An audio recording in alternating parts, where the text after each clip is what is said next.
These projects all came through the same retired firefighter. Expeditors contact the Bureau every day. That doesn't prove a bribe.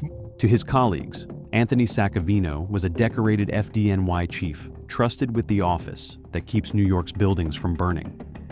To federal prosecutors, he was a mastermind, selling that trust to the highest bidder. And this footage is where it all caught up with him. More than 30 of his customers jumped the line. You're reducing operational decisions to a spreadsheet. He would not get the chance to explain himself in the moment captured on that footage. Federal agents had been working the case for 14 months. They had the wire transfers. They had the cooperating witness. They had the expediting list itself, project by project, customer by customer, a paper trail spanning 2 years and 30-plus buildings across the 5 boroughs. Anthony Saccavino was a chief in the FDNY's Bureau of Fire Prevention, the office responsible for deciding when a building was safe enough to open its doors to the public. Prosecutors would call him the mastermind. $190,000 in bribes, $57,000 of it in his own pocket, 3 years in a federal prison. Quick question before we get into this one.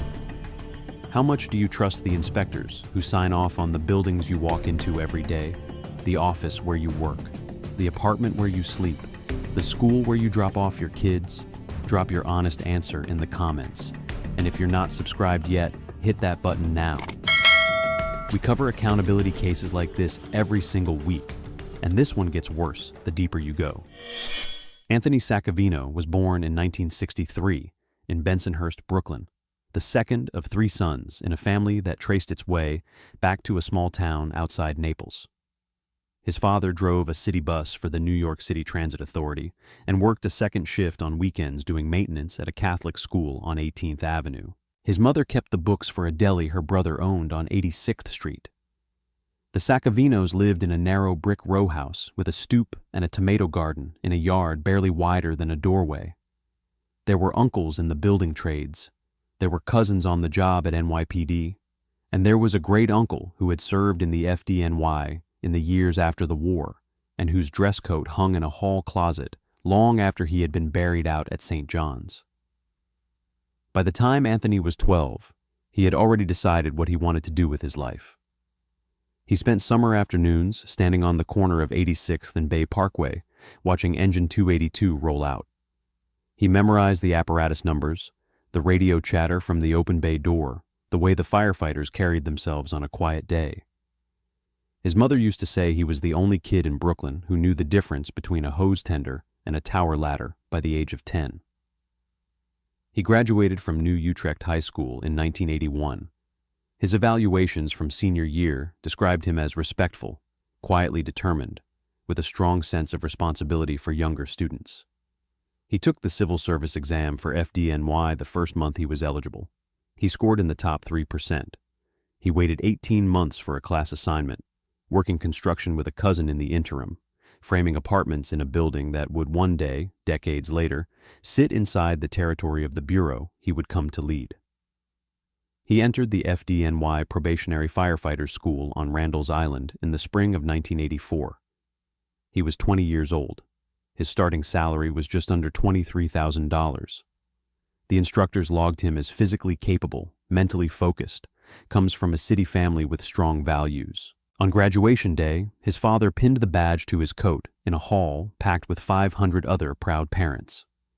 His great-uncle's dress coat, retrieved from that hall closet in Bensonhurst, was draped over a folding chair in the front row. His first assignment was Engine 245 in Bath Beach. The senior men called him Sack before he had finished unpacking his locker. He lived above his parents' garage for the first 3 years on the job, saving every dollar he could.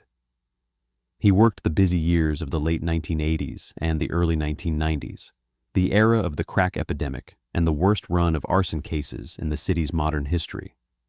He pulled a man out of a basement fire on Avenue U in 1988 and received his first commendation. He pulled a woman and her 2 children out of a 4th-floor walk-up in Sheepshead Bay in 1991 and received his second. He met his wife, Marisol, at a barbecue thrown by a cousin in Marine Park in the summer of 1989. She was a paralegal at a personal injury firm in downtown Brooklyn, They were married in 1992 at St. Athanasius on Bay Parkway, with half the company of Engine 245 in the pews. They bought their first home, a narrow attached house on Staten Island's North Shore, in 1995. Their first daughter was born the next year. Their son followed in 1999. He made lieutenant in 1996 after passing the promotional exam on the first attempt. He made captain in 2002. By that time, he had been one of the firefighters running into Lower Manhattan on the morning of September 11th, 2001, a fact he would not speak about with civilians for the rest of his career, including his own children. He buried friends. He attended 37 funerals in 8 months. He worked the pile in shifts that began before sunrise and ended in the dark. The promotion to captain came less than a year after the towers fell, in a department that was still counting its losses. He made battalion chief in 2009. He made deputy chief in 2014. By 2017, he held the rank of chief in the Bureau of Fire Prevention. His annual salary by 2021 was $263,000. His performance reviews used the same language year after year. Operationally sound, trusted by subordinates, demonstrates integrity in administrative matters. The last phrase appeared in his 2022 review, signed by a deputy commissioner who had known him since the Bath Beach days. The Bureau of Fire Prevention is the part of the FDNY that most New Yorkers never see and never think about. It does not respond to alarms. It does not roll trucks. Its work happens in offices at Metrotech in downtown Brooklyn and at field stations across the 5 boroughs, and its product is paperwork. Plans approved, inspections scheduled, permits issued, buildings cleared, conditionally cleared, or rejected. The Bureau exists for one reason: before a building can open its doors to the public, before a restaurant can serve a customer, before a school can admit a student, before an office tower can take an elevator load, the fire safety systems inside that building must be vetted by the City of New York. The work is supposed to be done in the order it is received. A developer files for inspection. The request goes on to a list. The list is worked through in sequence. When the developer's number comes up, an inspector is dispatched, and a clipboard becomes the difference between a certificate of occupancy and a project sitting empty while interest payments accumulate. Every day a project waits on inspection is a day the developer pays carrying costs on a building that cannot yet generate revenue. Every day matters. Every day costs money. In the spring of 2020, the city stopped. The Bureau did not. Inspections continued where they could be performed safely. Plans continued to come in. But field work slowed to a fraction of its normal pace as inspectors were pulled to other duties, as buildings sat half-occupied, as construction sites stood still for weeks at a time. By the time the city began to reopen in the fall of 2020 and the spring of 2021, the Bureau was sitting on a backlog of inspections that had grown longer than anyone in Metrotech could remember. Developers who had filed in January of 2020 were still waiting in June of 2021. Owners of buildings that had been finished for months were still waiting for the inspection that would allow them to bring tenants in. The backlog was a fact of the pandemic. It was no one's fault, and it could not be solved by working faster, because the Bureau did not have the personnel to work faster. The list was the list. Everyone had to wait. That was the system. It was the only fair version of the system. The order in which a request was received was the only thing that determined when an inspector would arrive. The list was, in effect, the entire integrity of the Bureau. Anthony Saccavino, by the spring of 2021, controlled the list. Henry Santiago Jr. had retired from the FDNY in 2018 after 26 years on the job. He had finished his career as a senior firefighter in a Bronx ladder company and had left with his pension intact and his health more or less intact and no clear sense of what he was going to do next. He tried real estate. He tried a stake in a friend's bar in Throg's Neck. By 2020, with the city locked down and his savings shrinking, he started something else. He called it expediting. The idea was simple. Developers and owners who needed inspections faster than the Bureau could provide them would pay Santiago a fee. Santiago, in exchange, would make sure their projects were taken care of. He did not advertise. He did not file paperwork with the state. He operated out of a rented mailbox in a UPS store on East Tremont Avenue and a personal cell phone that he kept on a charger in the kitchen of his apartment. Word spread by referral, by handshake in a cigar lounge, by phone numbers passed across restaurant tables in Midtown. By the early months of 2021, Santiago was sending a list of names to Anthony Saccavino. The list grew over time. Project at an address in Long Island City. Project at an address in Sunnyside. Project at an address on the Upper West Side. A hotel renovation in Midtown. A school addition in Riverdale. An apartment building in Williamsburg. Saccavino, with the help of fellow Chief Brian Cordasco, used the authority of the Bureau to move those projects up the inspection queue. Inspectors were assigned. Plans were reviewed. Sign-offs were granted. The customers paid Santiago. Santiago paid Saccavino and Cordasco. The money came in cash, in envelopes, in amounts that were carefully sized to avoid the reporting thresholds that banks were required to flag. Saccavino received approximately $57,000 over the course of 2 years. Cordasco received a similar amount. Santiago kept the largest share, the cost of running the front. The total that flowed through the scheme was $190,000, across 30-plus projects, across 2 years. The expediting did not require the Bureau to skip safety procedures.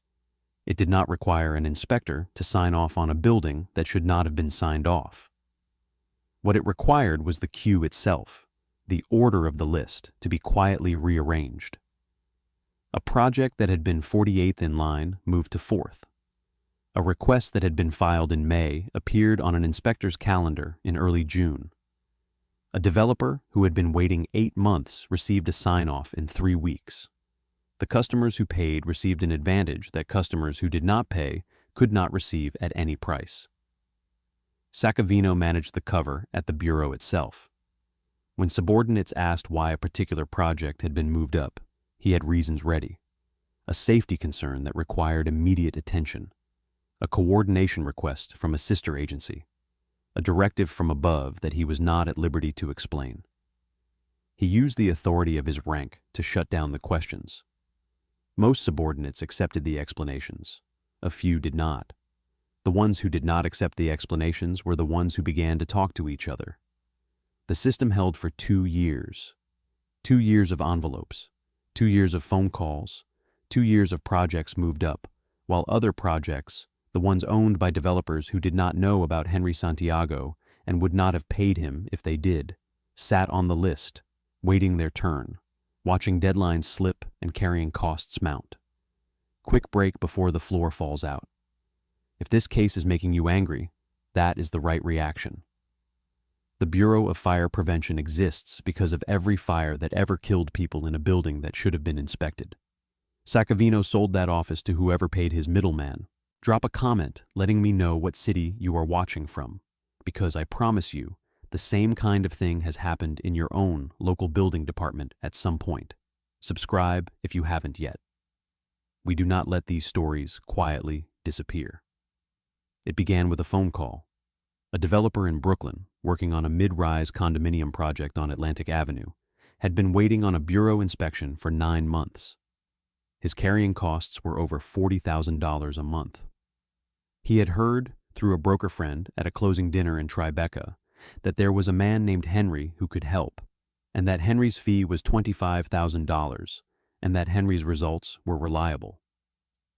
The developer thought about it for 3 days. Then he called the United States Attorney's Office for the Southern District of New York. He did not call because he was a hero. He called because his lawyer told him that paying $25,000 to a retired firefighter for an unsanctioned service was the kind of payment that could end his career in development if it ever came out. And his lawyer's instinct was that it would, eventually, come out. The developer made the call in the spring of 2023. Federal investigators opened a file the following week. They walked the developer through a controlled approach. The developer met Santiago at a coffee shop on the Lower East Side. Santiago described the service. Santiago described the fee. Santiago, when pressed, named 2 FDNY chiefs by their first names. The conversation was recorded. The investigation widened that afternoon. For 6 months, federal agents worked the case quietly. They subpoenaed bank records. They tracked the cash withdrawals from the accounts of developers and owners whose names appeared on Santiago's referral lists. They cross-referenced those names against the Bureau's inspection scheduling records. They saw the pattern immediately. Projects belonging to Santiago's customers appeared on inspectors' calendars in defiance of the normal queue order. Projects belonging to non-customers sat where they had always sat. The mathematics of the pattern was unmistakable. By the autumn of 2023, the investigators had Santiago on tape multiple times. They had the bank records. They had the queue records. They had 3 of Saccavino's own subordinates ready to describe the moments when their chief had ordered an inspection moved up with an explanation that did not hold together when examined. What they did not have yet was Saccavino himself on tape. That came in November. The smoking gun was the list itself.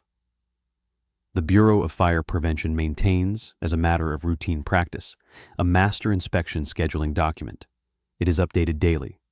It records, for every active project in the city, the date a request was filed, the date a plan review was completed, the date an inspection was scheduled, the date an inspection was performed, and the date a sign-off was issued.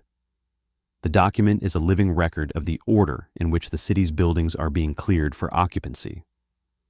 It is the institutional memory of the Bureau. When federal investigators obtained the document under subpoena in the fall of 2023, they did not have to look hard. The projects whose owners had paid Henry Santiago appeared in the data as anomalies. They were filed in roughly the same window as their peer projects, but they were inspected weeks earlier than projects filed at the same time, weeks earlier than projects on the same block, weeks earlier, in some cases, than projects filed several months prior. The pattern was not subtle. It was a series of straight lines on a graph that should have shown a queue and instead showed a sorting mechanism that favored 30-plus specific projects in defiance of every protocol the Bureau had ever written. The bank records told the second half of the story. Saccavino did not keep his bribes in a bank account, but he could not keep them entirely off the books. Cash deposits in the months immediately following the queue manipulations. Cash purchases for items that had no corresponding withdrawal from a payroll account. A new piece of jewelry for Marisol. A weekend trip to a resort in the Poconos. A college tuition installment for his son. None of these things, in isolation, were criminal.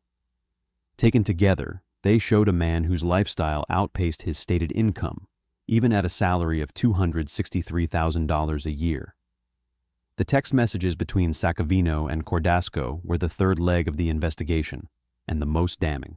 Brief, coded, but in the aggregate, undeniable. Cordasco, March 14, 2022. Brooklyn Atlantic Project. Hank says rush. Tuesday inspection. Saccavino, March 14, 2022. Done. Tell H to clear his end. Cordasco, May 6, 2022. Riverdale School. H has the envelope. Need this by month end. Saccavino, May 7, 2022. Moving it. Tell him we are at 4 for the quarter. 4 for the quarter. 4 bribes routed through Henry in 3 months with the chief's full knowledge and active participation. Federal prosecutors would later read those messages aloud at sentencing. The judge would shake his head visibly when the phrase 4 for the quarter was spoken in open court. By November 2023, federal agents had interviewed 9 of Saccavino's subordinates inside the Bureau. 6 of them described, in nearly identical language, conversations in which Saccavino had ordered a specific project moved up the inspection list with an explanation that did not hold together. One inspector recounted a conversation in which Saccavino had told him, when he asked why a particular midtown hotel renovation was being prioritized over a residential building with a pending alarm system issue, that the directive had come from people higher than you need to know about.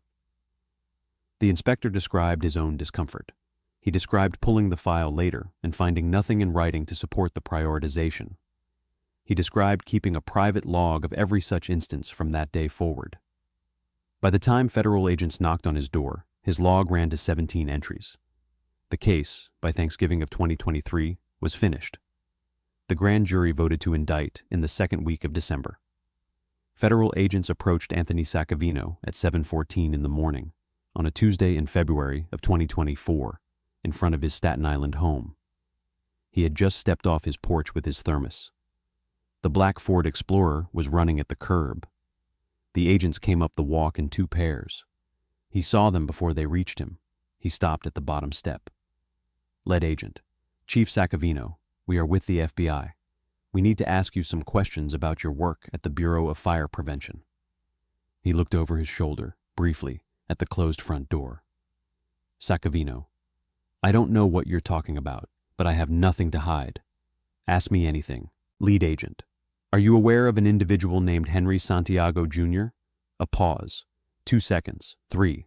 Saccavino, Henry Santiago. Yes, he's a retired firefighter. I knew him on the job, years ago. Lead agent, when was the last time you spoke with Mr. Santiago? Saccavino, I would have to think about that. It's been months, maybe a year. The senior agent reached into a manila folder and held up a printed text message. The thread was from the previous week. Saccavino had texted Santiago about a sit-down at a diner in Sunnyside. He looked at the page. He looked at the agent. He did not answer for several seconds. Saccavino, I want to call my lawyer. Lead agent, that is your right, sir. We have a warrant for your arrest on charges of conspiracy to solicit and receive a bribe. Please turn around and place your hands behind your back. He turned around. He placed his hands behind his back.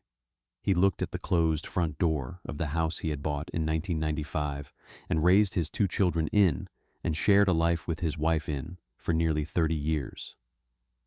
He did not say another word. He was processed at the federal building in Lower Manhattan that morning, a few blocks from the site of the towers he had spent 8 months working in the aftermath of. He posted bond by the afternoon. He was placed on administrative leave by the FDNY by the end of the week. His bureau badge was returned to the deputy commissioner, who had written, the previous year, that Anthony Saccavino demonstrates integrity in administrative matters. The charges were filed in the Southern District of New York. Conspiracy to solicit and receive a bribe in connection with a program receiving federal funds. The maximum statutory penalty was 10 years. The federal sentencing guidelines, given the dollar amount of the bribes and the duration of the scheme, and Saccavino's role as the senior official involved, produced a recommended range of between 46 and 57 months. He pleaded guilty in early 2025. His attorney, a former federal prosecutor with offices in Midtown, did not contest the facts. The plea agreement acknowledged that Saccavino had solicited and received bribes through Henry Santiago. The plea agreement acknowledged that Saccavino had used his authority at the Bureau of Fire Prevention to move 30-plus projects up the inspection queue in exchange for payment. The plea agreement acknowledged that Saccavino had lied to his subordinates to cover the conduct. The plea agreement acknowledged that Saccavino had lied to federal agents when first questioned. Brian Cordasco pleaded separately. He received a sentence of 20 months. Henry Santiago, who had cooperated with investigators from the moment the controlled approach began, received a downward departure at his own sentencing. Santiago's testimony, in the end, had been the foundation of the case against the 2 chiefs. The sentencing hearing was held on May 14, 2025, before United States District Judge Louis J. Liman in Courtroom 15C of the Daniel Patrick Moynihan United States Courthouse on Pearl Street. The hearing lasted just under 3 hours. 5 subordinates from the Bureau provided written statements that were entered into the record. 3 developers whose projects had been overlooked in favor of Santiago's customers gave statements describing the carrying costs they had absorbed while their projects sat on the list. A retired senior chief of the Bureau, who had trained Saccavino in the late 1990s, attended the hearing but was not asked to speak. The most striking statement came from a Bureau inspector named Dennis Halloran, who had worked under Saccavino for 6 years. Halloran, I am a public servant. I took an oath to ensure the safety of the buildings in this city. Every day I knocked on a door with a clipboard and a flashlight. I believed that the order in which I was knocking was the order the city had decided was fair. The chief took that fairness and sold it. He sold it to the developer who could afford his middleman. He sold it from behind a desk that the rest of us trusted. The thing I cannot forgive is that he made me, by accident, part of it. Judge Liman addressed Saccavino directly before pronouncing sentence. He spoke for nearly 9 minutes from prepared remarks.